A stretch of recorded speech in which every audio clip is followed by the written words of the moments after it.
There is no guarantee for success, but there are ways to get closer to it when you do the right things. Who you surround yourself with is just as important as what you do. Finding the right people, the right classes, the right activities, and taking the right tests are all decisions that shape your future. Find out more today on Destination University with Dr. Cynthia Colon. Dr. Colon and her guests will give you the tips you need, whether you're a student, parent, or educator. Now, here is your host, Dr. Cynthia Colon. You're listening to Destination YOUniversity, a podcast for college-bound teens and the parents, mentors, and educators who support them. If that is you, you are exactly where you're supposed to be. Hello, everyone. I'm your host, Dr. Cynthia Colon, TEDx speaker, college admissions strategist, and author of the best-selling book, Be Committed, Get Admitted.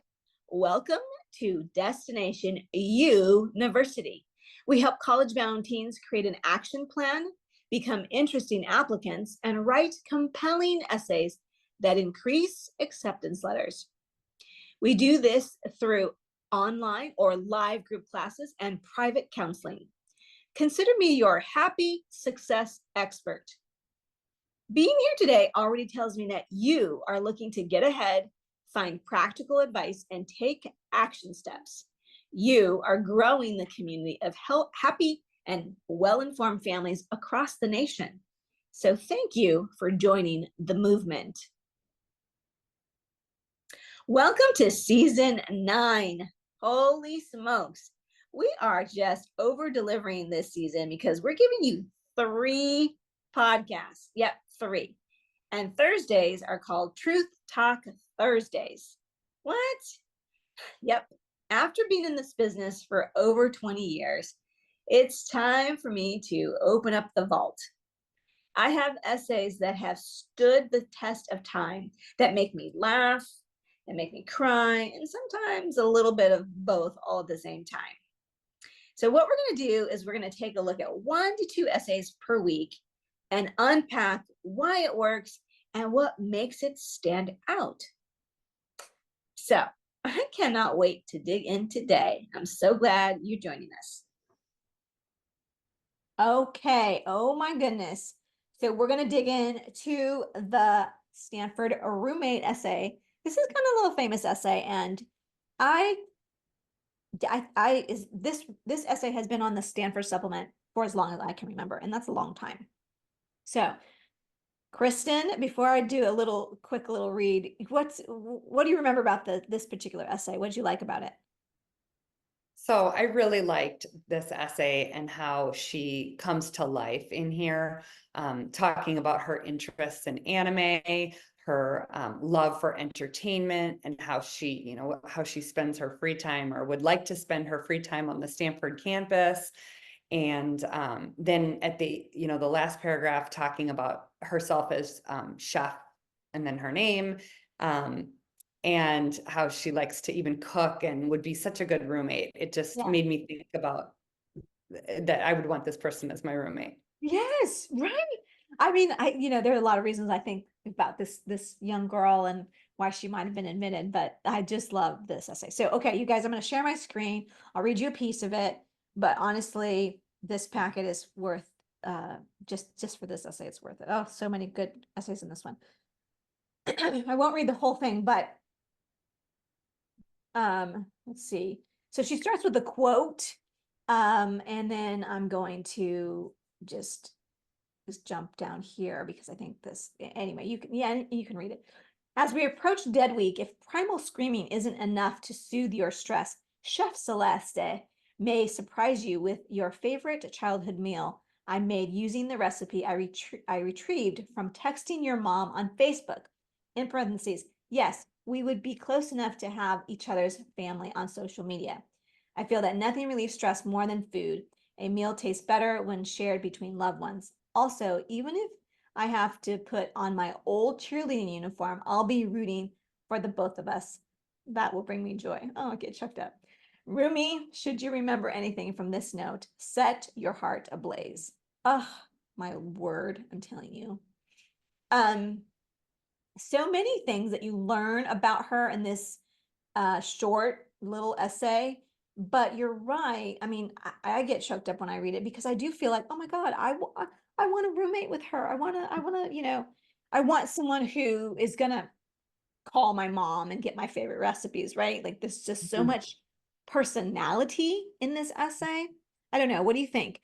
It's very genuine. And, the reference to, being Facebook friends with the mom of your roommate, it's just something that we can all relate to. This is true. This is true. Okay, so what I think we should do is pair this essay with another one of her Stanford supplements because I think you'll get a complete gist of like who she is. And for those of you watching, listening, there's another essay that we unpacked in another episode. That is a third piece of this, but it's in its own episode. So we're going to jump to this third essay here and help to unpack it because I think it really helps to understand who she is.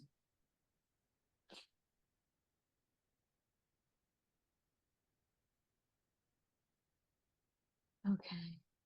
So that one was on page 69 and this one is on page 70. So tell us something that is meaningful to you and why. I'm going to start by saying, obviously this was not her main personal statement. She wrote about something else. So this was a good place to put this. So I'm just gonna read the first two paragraphs. This might get me choked up again. Although my sister did not come out of my womb, I take pride in having spent plenty of time as her mother figure. This experience has been meaningful because it brought about a new outlook on life.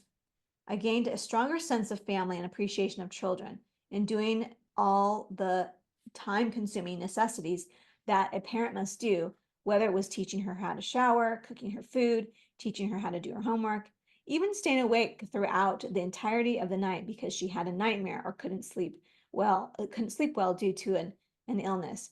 I've had the privilege of witnessing and aiding her development and growth. And then she goes on.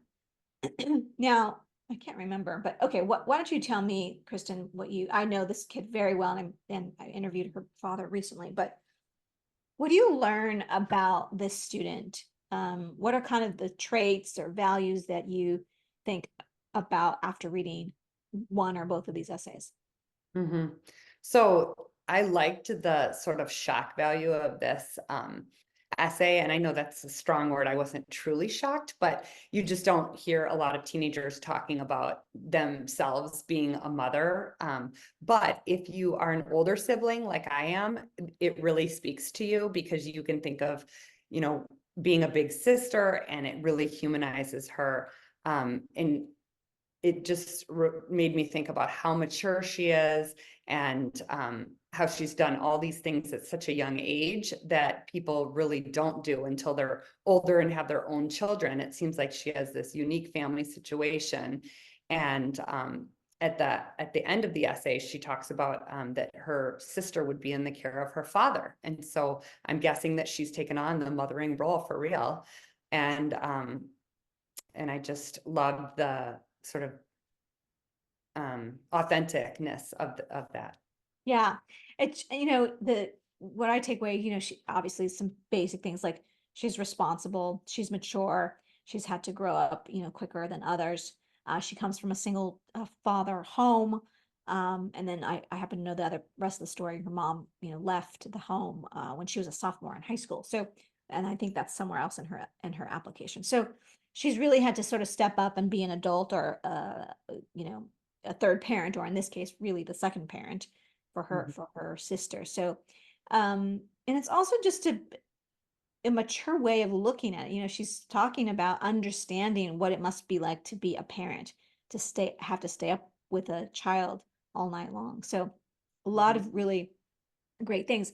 And in comparison to this essay to, the one that we read before, and she's being sort of fun and teenager like, and so there's quite a difference of like she can be mature and responsible, but also she has that humor and fun and still is a child too. So that's what I get from both of those. Anything And to add? I loved her appreciation for children, because not many, teenagers appreciate children. Yeah. This is true. This is true, right? Like often the younger sibling is a little bit annoying. Yeah. And, she's taken on a mother figure. Yes, that's for sure. Excellent, excellent. Okay, awesome. Well, thank you so much for joining us again. And if you want to say again, give the website address to the organization that you work for. Sure. It's Pass Kids, PASS kids.org. And we're in Phoenix, Arizona. Awesome. Okay, awesome. Great. Thanks for being with us, Kristen. We'll give a little wave to everyone. Yeah. Thank you. Bye-bye. Oh my goodness. Wow. That is all I have for you today, my friends. Thank you for tuning in to Destination YOUniversity. I'm Dr. Cynthia Colon, your happy success expert. If this episode has in any way helped, fueled, or inspired you, please share this episode with 3 people in the next 30 minutes. Thanks for listening this week. You can subscribe to Destination YOUniversity wherever you get your podcast. And while you're there, leave us a review. It sure does help a lot. By subscribing and reviewing, you're helping to grow the community of informed families across the nation. Thank you for joining the movement. And if you haven't already binge listened to our previous seasons, do it. If you know an 8th grader or a high school student, dive right in and take every piece of advice so that that student can become the most engaging, interesting, and compelling college applicant. I suggest you start with episode 1, where I interview my mother. I promise you'll love her. Everyone does. Okay, once again, if you found value today, please share this episode with 3 families in the next 30 minutes. I'll be sure to see you next week, same time, same place. Until then, wherever you are, may you have a happy and sunny day. Bye for now. Thank you so much for listening this week to Destination YOUniversity. Be sure to join Dr. Cynthia Colon again and get one step closer to your success.